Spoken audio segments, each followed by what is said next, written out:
des chercheurs qui viennent de France évidemment, mais aussi des Pays-Bas, d'Espagne, d'Australie, des États-Unis, et qui se retrouvent ici pour travailler ensemble. Et donc ils ont accepté de passer une demi-journée pour vous rencontrer, et puis pour vous raconter un peu ce qu'ils font, puis aussi pour répondre à vos questions. Donc ça, c'est votre travail, justement, de leur poser des questions. Bonjour Laurine. Bonjour. Bonjour Romane. Bonjour.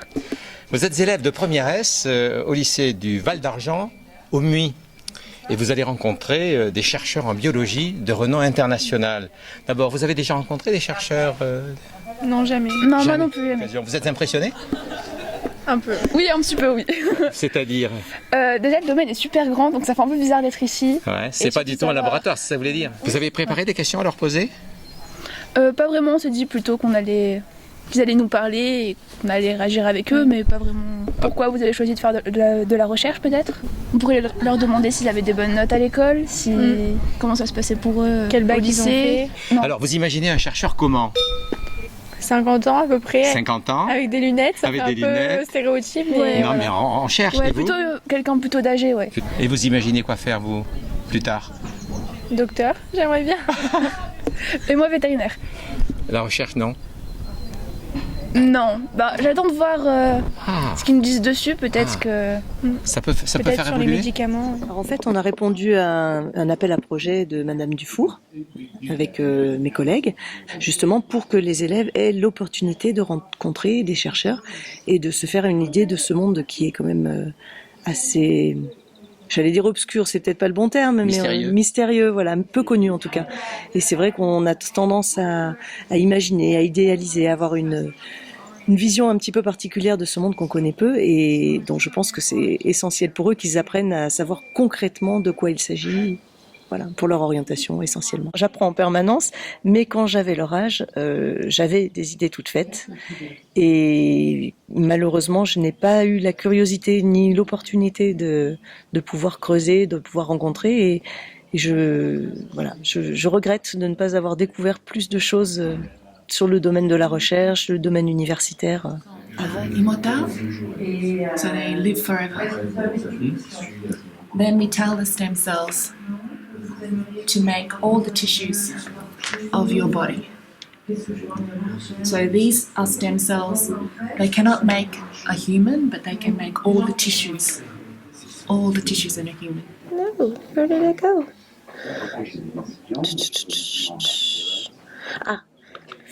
So we can ask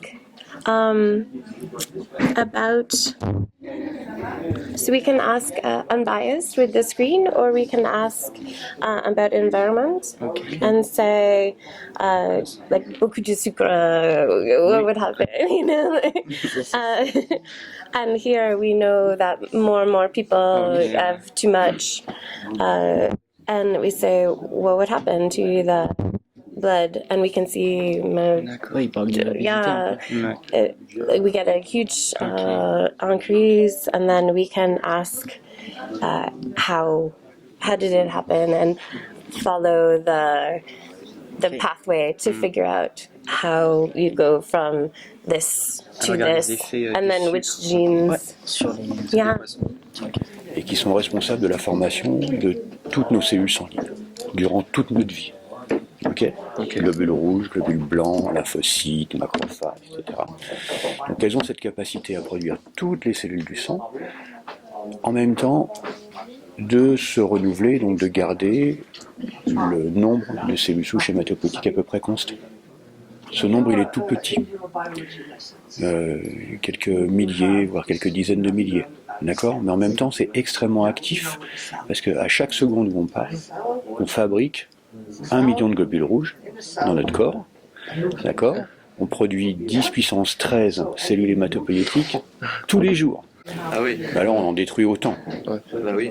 D'accord?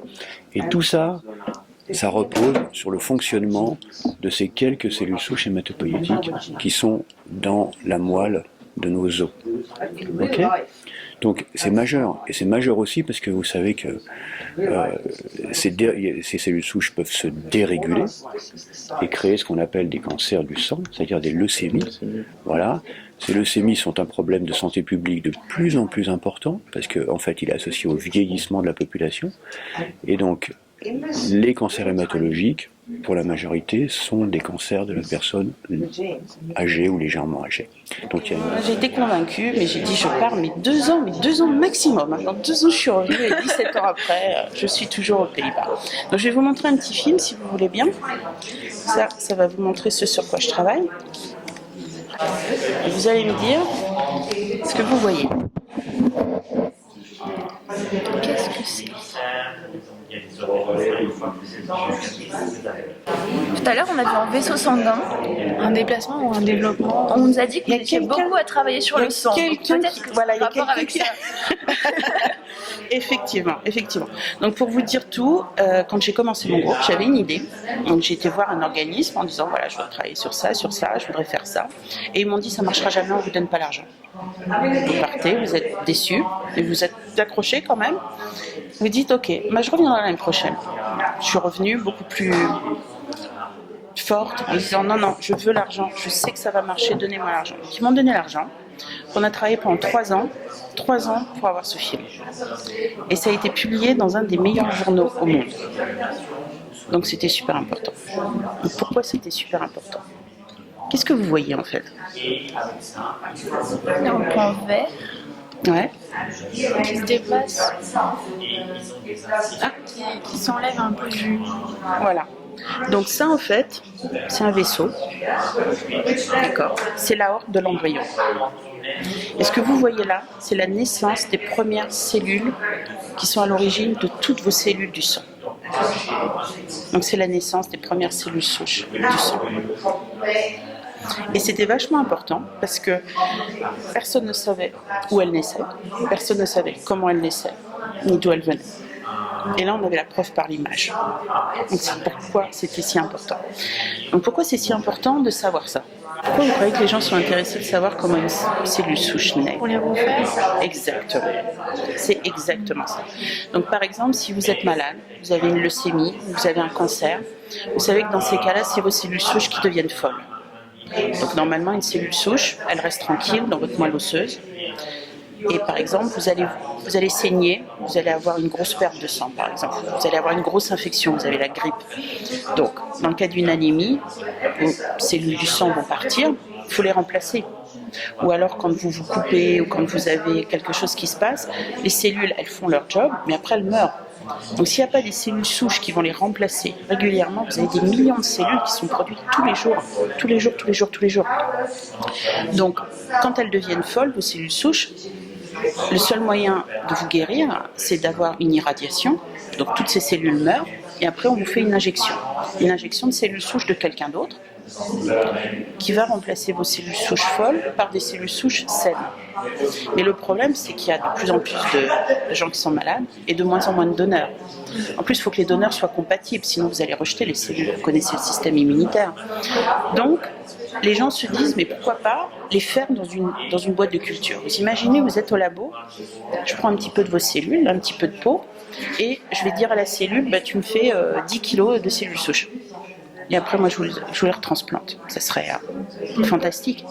Le problème, c'est que si on prend cette cellule verte et qu'on la met dans la boîte de pétri, qu'on lui dit chop, multiplie-toi et fais des cellules souches et reste souche, ça marche pas.